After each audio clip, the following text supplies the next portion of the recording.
Hello, I'm Ben Orchard. And I'm Claire Fitzpatrick. Welcome to Sword, Sorcery and Synthesizers, the 80s fantasy movie podcast. I'm coming to you from Adelaide. And I'm in Brisbane. But through the wonders of modern technology and the magic of Skype, we meet each week to discuss some beloved movie of a bygone era and see what lies behind the nostalgia.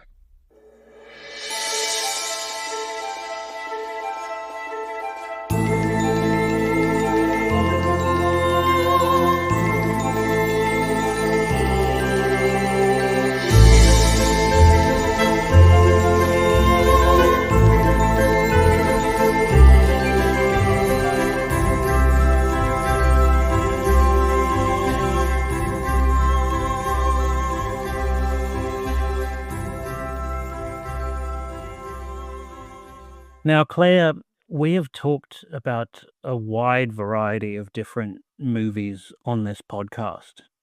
Mm-hmm. I mean, we called this podcast Sword, Sorcery and Synthesizers as, well, kind of a joke, and because, we both like alliteration. Yes. Yep. But not all of the movies that we've covered have been of the sword and sorcery genre. And we really only had like 3 criteria with regards to what movies were worthy of being covered on this podcast. Those 3 criteria being, 1, it had to be made in the 80s. 2, it had to have some fantasy or supernatural element to it. And 3, it had to be something we both found entertaining, because we're not getting paid for this, and life is too short to spend hours discussing boring movies. What? We're not getting paid? I've been waiting for my checks in the mail. Hate to break it to you, but No. we've got to do this just for the love of it. So. That's okay then. But yeah, so for anyone who's new to our podcast, we've done a few of the usual suspects, like Conan the Barbarian and Labyrinth and Lady Hawk. But we've done some more sort of offbeat 80s fantasy movies that, maybe people won't immediately think of when they hear the phrase 80s fantasy. Stuff like, The Lost Boys and Beetlejuice and Field of Dreams. That's what makes it stand out. Well, I'm going to ask you something, Claire. I'm going to put a case to you. Mm-hmm. You can tell me if, this film is worthy of inclusion in our podcast, because it's a bit of a stretch. Here's the situation. Mm-hmm. A screenwriter named Bruce Joel Rubin comes up with a script in 1984, mm-hmm. and he goes around to various Hollywood studios, shopping around, seeing if any producers take an interest, and they don't. So he puts it in a drawer for a while, then gets it out, sometime in the late 80s, like 87, 88, does another polish of it. And, he takes it out and, tries to sell it to studios again. And this time there's a lot of interest, and there's a bidding war over the script. And eventually the film goes into production in 1989, but there's a holdup in the release of the film because the studio's not quite sure how to market it, because it contains, elements of romance, elements of a thriller, a few splashes of comedy here and there. So they're not quite sure how to market it, but eventually they figure out a sort of advertising strategy, and it gets released in 1990. Yeah. I'm talking about Ghost. Yeah. Hello, it's that is something that is worthy of discussion on this podcast. Like it, technically fits the criteria of this podcast, despite being released in 1990. Well, yeah. Well, it's interesting because it was made in the 80s, and just because it wasn't released in the 80s, I think it still has a combination of 80s and then early 90s. And we've already said in the podcast that the early 90s is just the 80s as well. But I definitely think there are so many fantastical elements in this that, yeah, I think I've mentioned the term speculative fiction before. And, anything that sort of encompasses speculative elements where we just don't really know we're just not sure, and there's so many interpretations. So I really think with, psychics, the afterlife, the weird, horror, shadowy figures, I think there are a lot of fantasy elements to this. Um, and that's why I think it should be included in a podcast. Also, just, the fashions, the clothes, the Yeah. hairstyles, the attitudes to, like, corporate culture that are depicted, and also just I don't know, the way that, Maurice Jarre's score combines sort of orchestral textures and synthesizers. I mean, it is 80s in so many ways that, like, it feels 80s even if it's technically not. But yes, Ghost is a very, like, it was a blockbuster. I mean, it grossed $505.7 million worldwide against like a $23 million budget. It was a huge hit, but Mm. such a oddball of a film in that, you know, it's about this young yuppie couple and, uh, Sam played by Patrick Swayze and Molly played by Demi Moore, and Sam is killed in a botched mugging, and that, is actually tied into a corporate conspiracy, as it turns out. Mhm.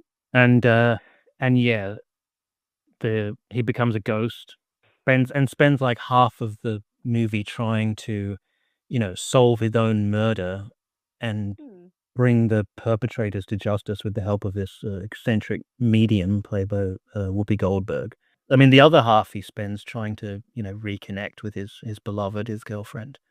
Well, I mean, the medium is the only person he can really communicate with, and because he can't interact with, the world around him, physical things. The other ghosts, they, they're not very helpful. They don't really care. So, yeah, I guess he's trying to, he's just despondent. He's trying to solve his own murder, as you said, and um, still try and connect with Molly. But yes, it's such an intriguing mix of, you have this very deeply heartfelt and tender romantic element in, Sam and Molly's relationship. You have Yeah. these, like, crime thriller elements as he's trying to, get down to finding the truth of why he was killed. You have Yeah. you have these sort of, very, odd, like, situational comedy moments, Mhm. and gets in touch with the medium, like like, she's a con artist, basically, who Mhm. fleecing suckers. She didn't think that she had any real psychic powers until she, like, meet this real ghost. Yeah. And then, in addition to all of that, I mean, you've got a few sort of fleeting horror moments thrown in. Yeah, like, as I mentioned, the weird monster ghost thing, it's pretty scary. Like, I think it was scarier than I thought. So, well, like the monster thing, the shadowy figures that I mean. I really thought that was scarier than I thought. I didn't go into watching the film thinking it was gonna have these horror elements.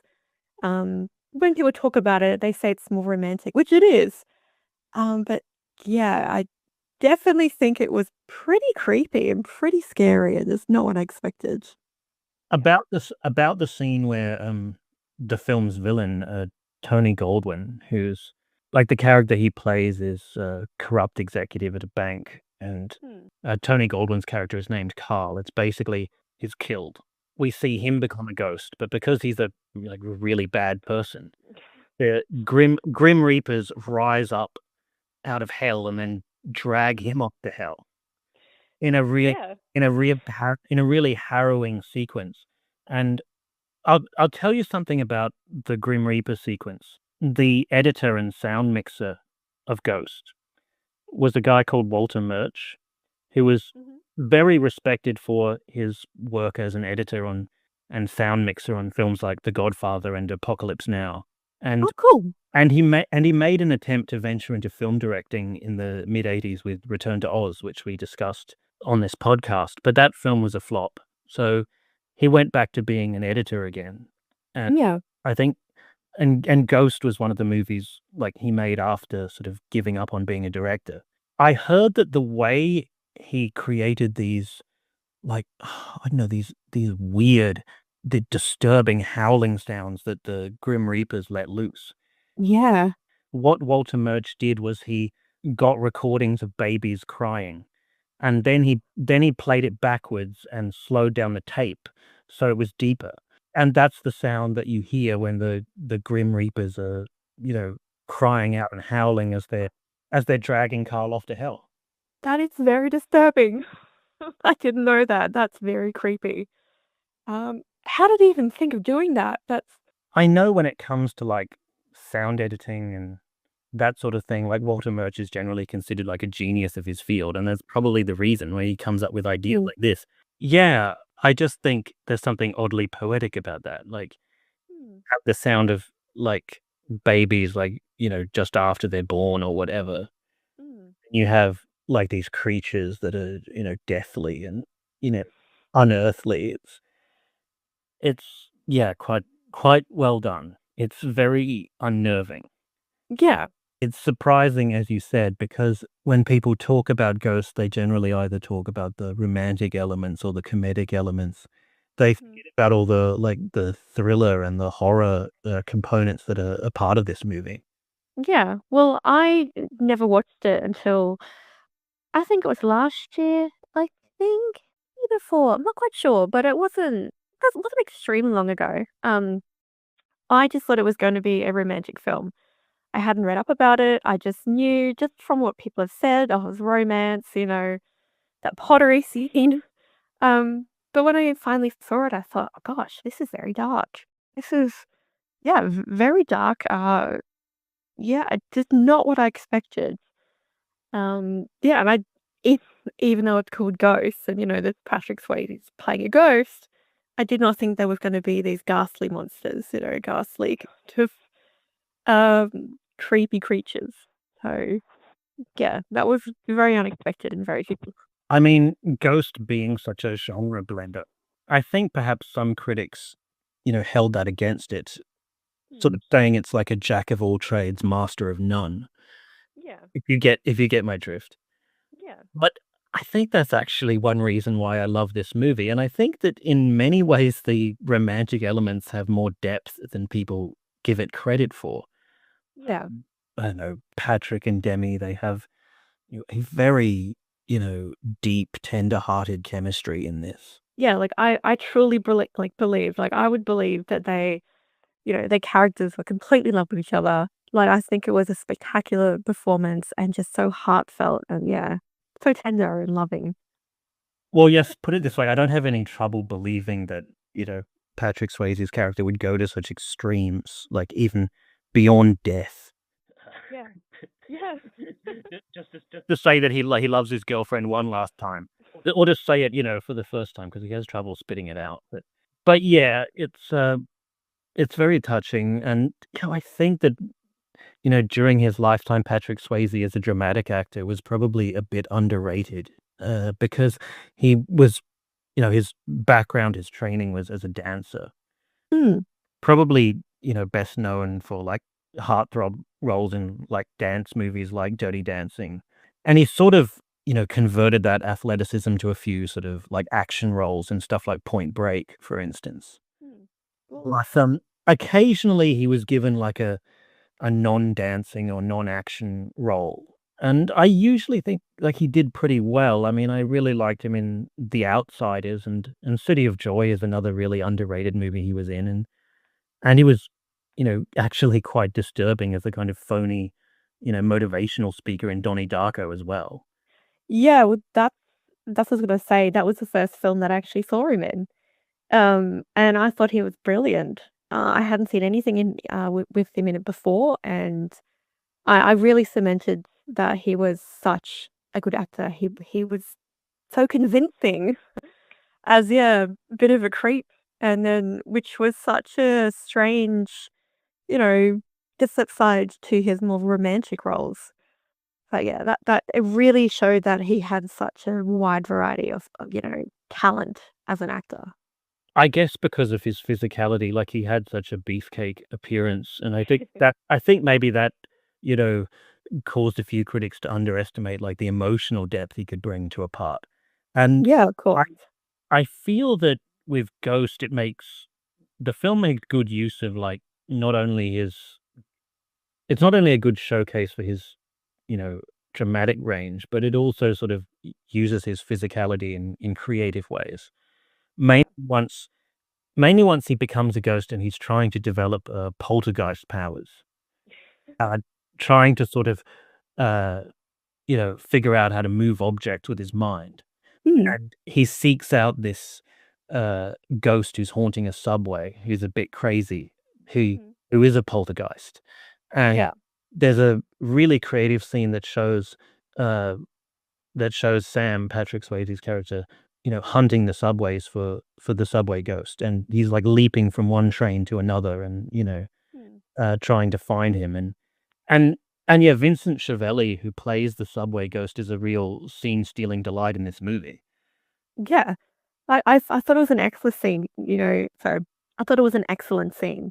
He's, trying to, chase after the, mugger in Molly's apartment, running. It was such a really fast, dramatic scene. And, I just said attacked by the ghost. And um, I think it was just also like a really good way to showcase not only Swayze's talent as a very physical actor, as you said, with like his dancing, but also a great way to show that Sam is, a really good guy. Like he has very good morals. He is, he was all he was doing was trying to Well, yeah, like trying to reconnect with his beloved, I guess, and yeah. trying to protect her because he knows that she could be a target of the people who murdered him, basically.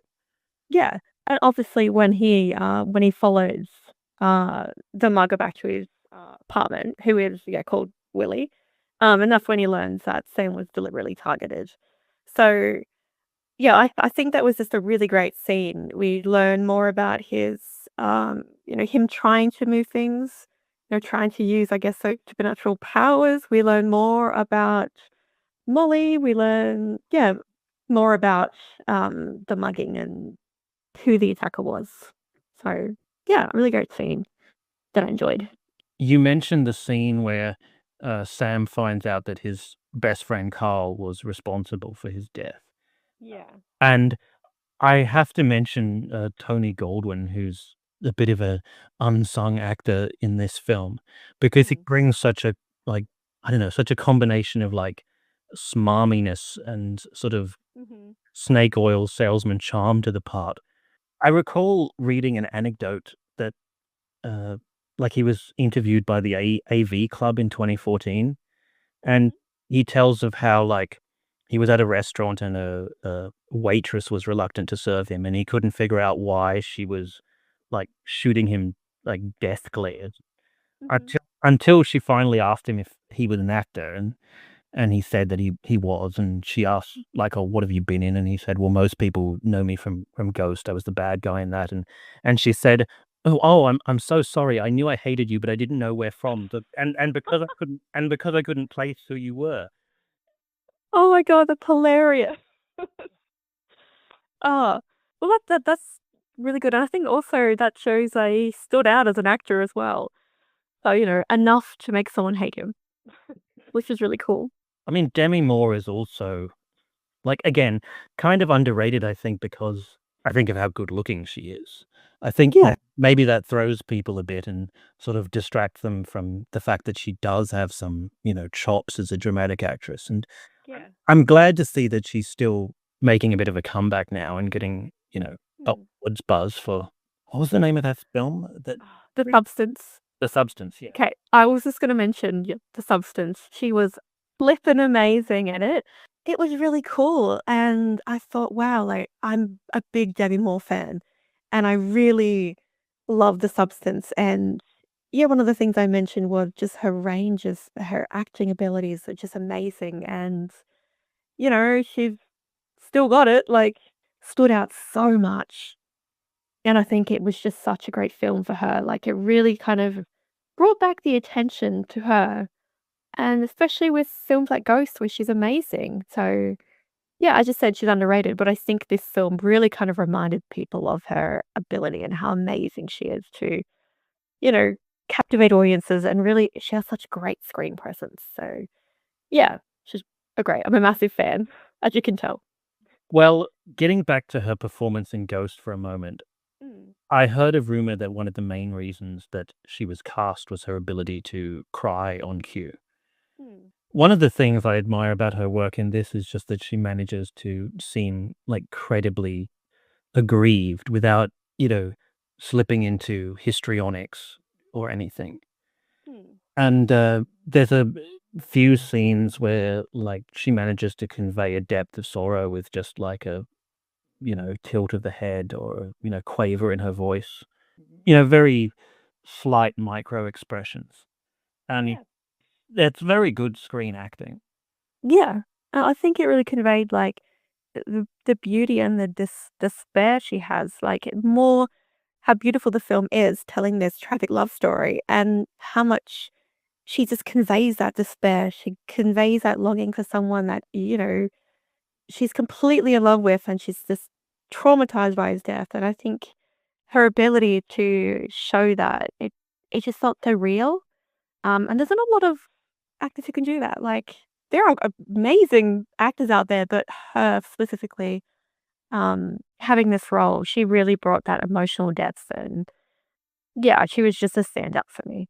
What did you make of, Whoopi Goldberg as the, psychic medium? She's kind of the comic relief in the film. I loved her. Absolutely loved her. Wasn't she, nominated for an award, or did she win an award, She for her actually role? she actually won an Oscar for this, which Yeah. surprising because normally comedic parts don't win Oscars. Normally, it goes to, more dramatic roles. Yeah. Was it Best Supporting Actress That or supporting? Yeah, yeah. I just think she stood out so much, and I think obviously, these roles as supporting roles, people don't tend to think that they're going to overshadow the main actors, and I don't think she did in any way. I don't think she overshadowed Demi Moore or Patrick Swayze, but I think she was completely on level. She being like, a charlatan psychic, well, would that's what she is for something, but when she really can hear, Sam, and she really can hear him, it just I think their friendship that develops is so funny, and she just brings this depth to this character. Um, and yeah, she's just hilarious while also being sympathetic to his, I guess, his plight. So yeah, I think she was great. I said the comedic nuances in this film, are quite, you know, surprising Mm. in the context of the kind of story that it's telling. Mm. But the director of this film, Jerry Zucker, is probably best known for very broad comedies. Mm. In collaboration with his brother David Zucker and a guy called Jim Abrahams, he directed a lot of, like, comedies, such as Flying High and The Naked Gun and, Top Secret. Very, very broad comedies. I think Ghost was the first sort of solo film he directed, Mm. and, uh, and the first sort of really, overall dramatic film that he did. But there Yeah. were, like, flashes of comedy, like, scattered throughout anyway. Mm. And I think that's really great because that also, the comedic aspect of this film was great because that really added to the genre blending. We have when people think of fantasy, so again, we've covered things that people might not ordinarily think of fantasy straight away, but people might think of, mythology, folklore, just, mainly supernatural things. But this does have that the horror, it has the supernatural elements. Sorry, it has the supernatural events. It's got, spirits and things like that. And I think it was such a poignant romance, blending the comedy and those supernatural themes and those things that maybe people might veer away from and not think would fit in a romantic comedy, but it does. I think, and it just works so well, which is why it just stood out to people. Because yeah, I don't think they expected this and have those elements to it, but it's really cool. I think it worked really well. I mean, I keep saying how nuanced this is, Yeah. And one of the reasons I'm doing that is because I feel that there are certain scenes that people take out of context from this film, and they've been subject to parody a lot. Mm. I mean, the main one that people always bring up is, the pottery scene, because Yes. the character of Molly is an artist and a potter, and there's a scene where she building a pot and, Sam comes in and flirts with her, and they play the song Unchained Melody in the background, which, Mhm. uh, which is reprised later on when they've reunited, after Sam has died. Uh, but yeah, that scene is often parodied and, some people find it ridiculous. I mean, in the context of the movie, once you know a bit about the characters, I actually think it's kind of sweet, but never. Mm. What do you think?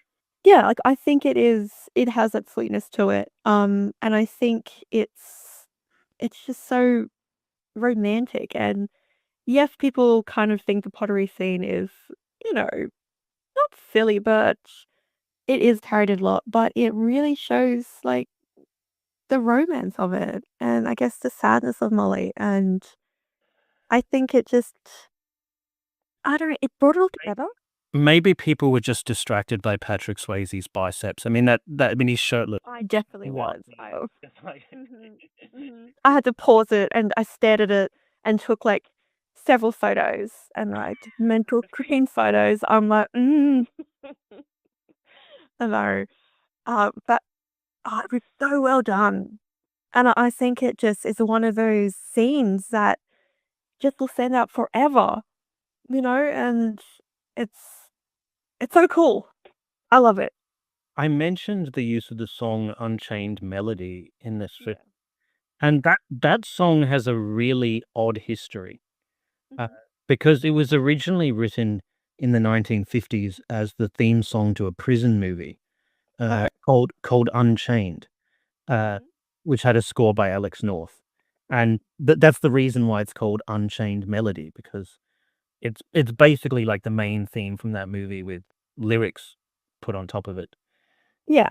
And, uh, and it sort of became a standard, and, the version that was covered by the Righteous Brothers is probably the most famous version, and that's the one that appears in Ghost. Hmm. The thing about the version that was used in Ghost is that the film was such a success, it revived interest in the song, and Mm. the song ended up, like, charting again in the '90s, uh, when people it was re-released as a single and people bought the soundtrack to the movie. Mm. Which is really cool because, um, yeah, there are some songs that obviously, and some artists that could come back decades after because they're featured in a film, TV show, and people, are kind of reintroduced with it, and younger audiences are introduced to it. So I think it's a really great way to, yeah, showcase that this music, these songs are still so relevant and are still so good. Well, the other thing I'm mentioning movies and music. Hmm. I mentioned that Jerry Zucker seemed to be a director that was playing against type with Ghost. And Yeah. he was better known for very broad comedies, and he was doing this movie that had comedic elements but was mostly a romantic drama Yeah. with flashes of, like, crime thriller and horror as well thrown in. Uh, Hmm. very, very much out of his wheelhouse anyway. Mm. But another talent associated with this film that surprises a lot of people is the composer, Maurice Jarre, Mhm. a French composer, and was probably best known for, like, these grandiose, sweeping scores to epic historical dramas like Lawrence of Arabia and Doctor Zhivago. Mm. And, yeah, he was brought in to compose the score for Ghost, romantic scenes. His music is very soft and gently intimate. Mm. And for the scenes, for the suspenseful scenes, for the scary scenes, he brings this sort of very harsh and dissonant sort of electronic music to the table. Uh, Mm. Features a lot of synthesizers, and so Yeah, it's quite an interesting score and very, I guess, different from what you would expect, from a composer of Maurice Jarre's, caliber. Well, I think it's a good example of the term reading the room.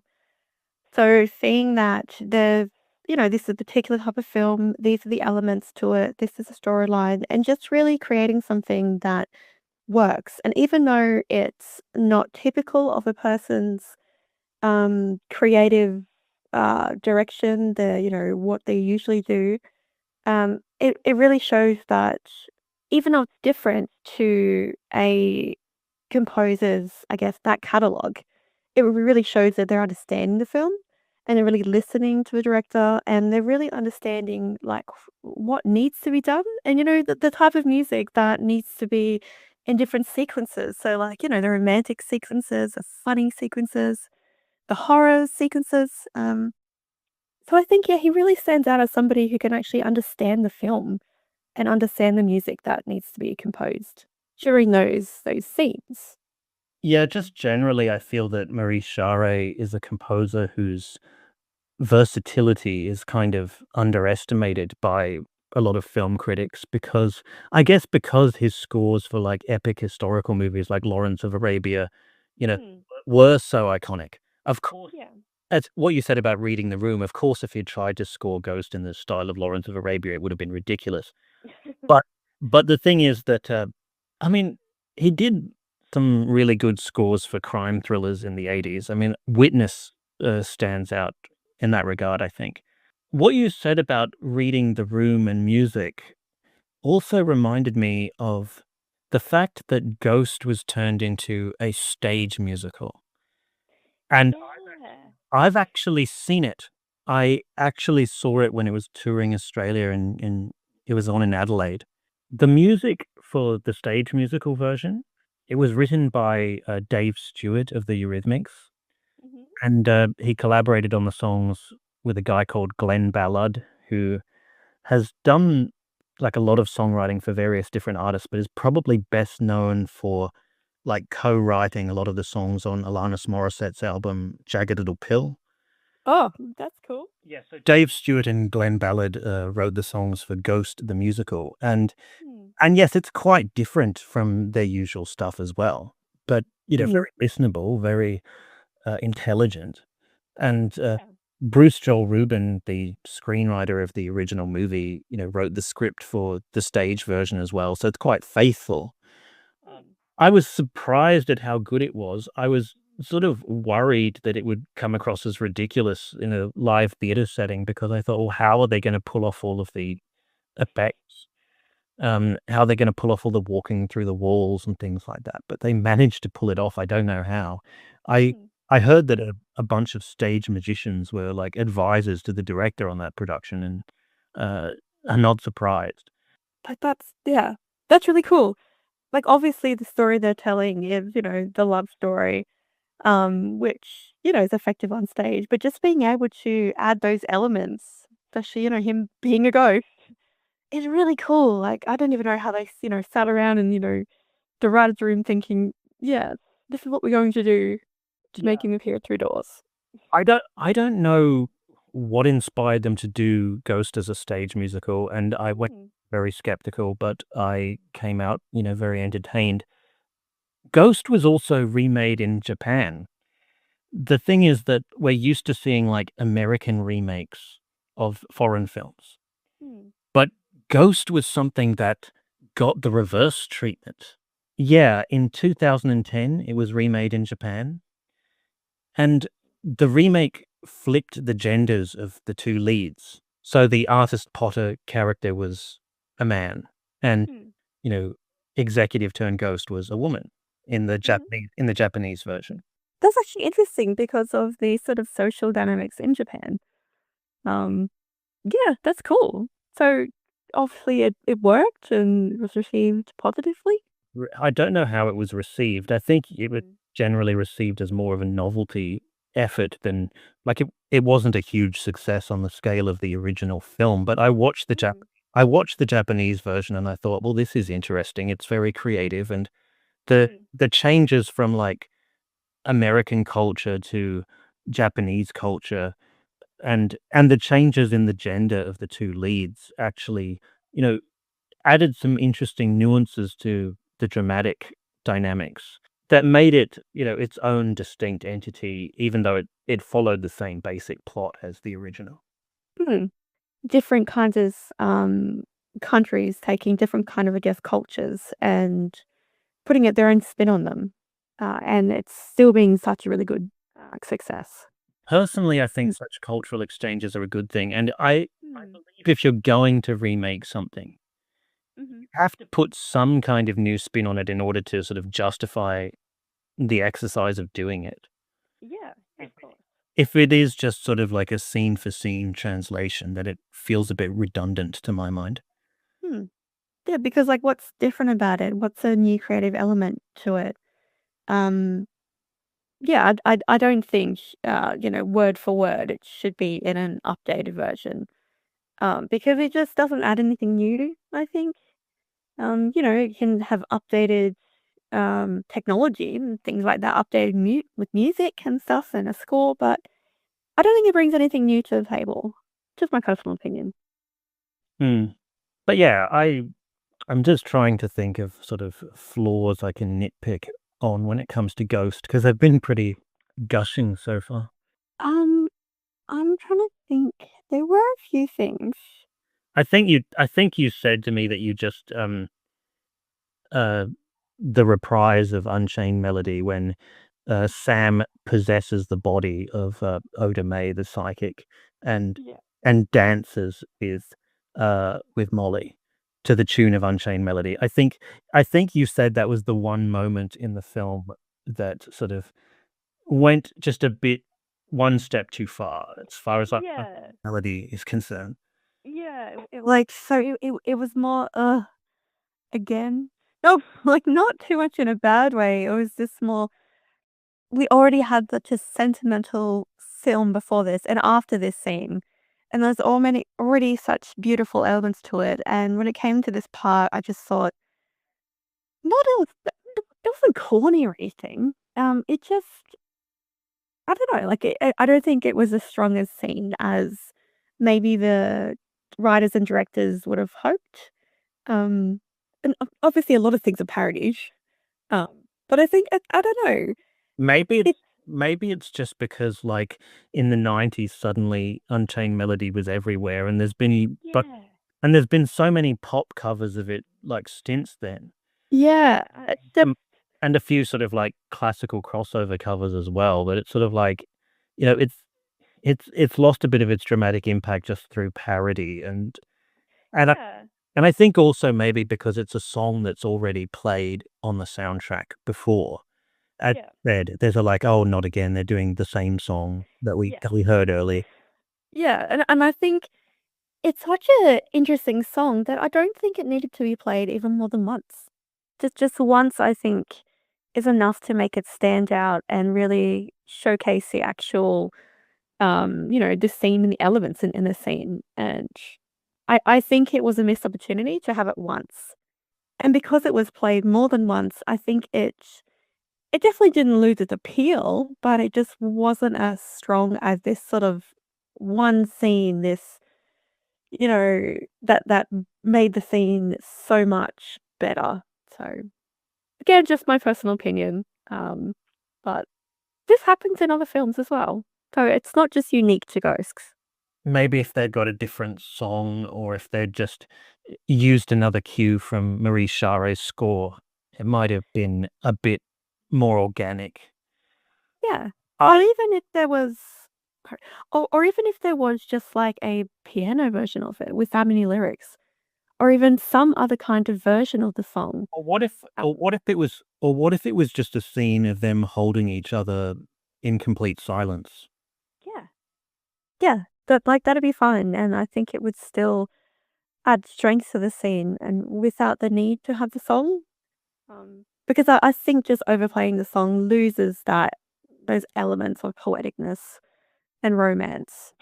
Um, and then it just gets annoying, and you're like, "Ugh, again?" Yeah. Sure. Hmm. But I don't know, it's a pretty minor, nitpick, it's not a deal breaker for me. No, not at all. I think it was a really great film. Well, it is a really great film, and, yeah, that's not really, a detriment, that song or anything like that being overplayed. It's just, again, could have been used differently, but it added to the film, and people think of the film when they hear that song. Well, at least I know I do, and a lot of people who've seen the film do. So, at least, it kept the film in people's minds. So that's a good thing. Well, sure. And when I think of Ghost as being like representative of the 80s, even though it wasn't released then, Mm, I often think of it as sort of like one of the last gasps of sort of high concept filmmaking mm, in terms of like how we've mentioned in the past on this podcast how a lot of these like 80s fantasy films, were based upon original concepts. And yeah. originality of it was really a marketing hook that was used to draw people in.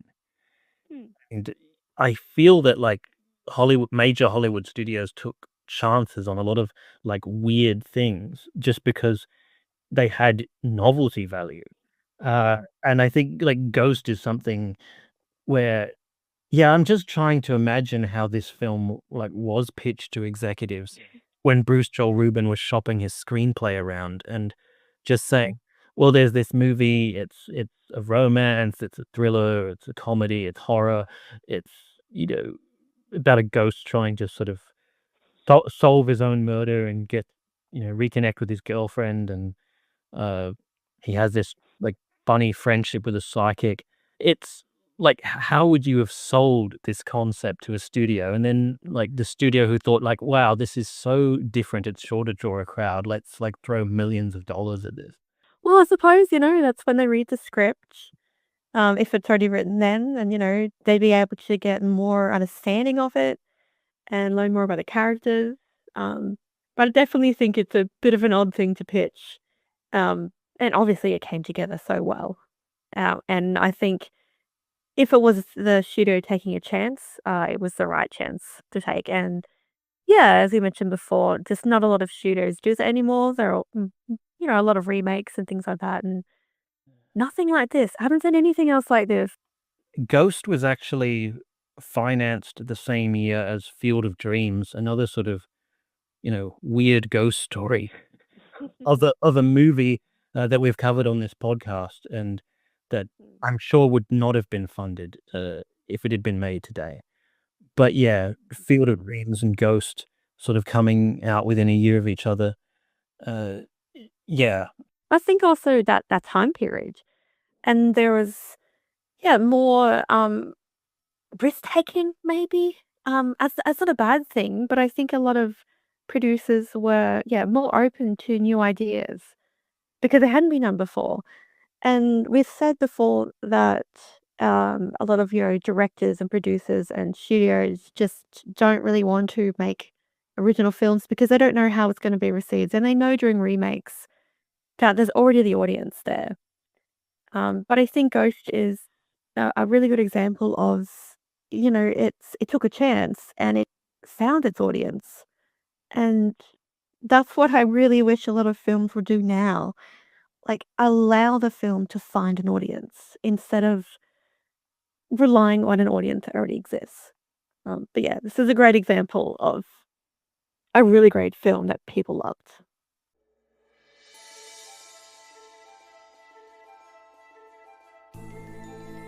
That's all for this week, folks.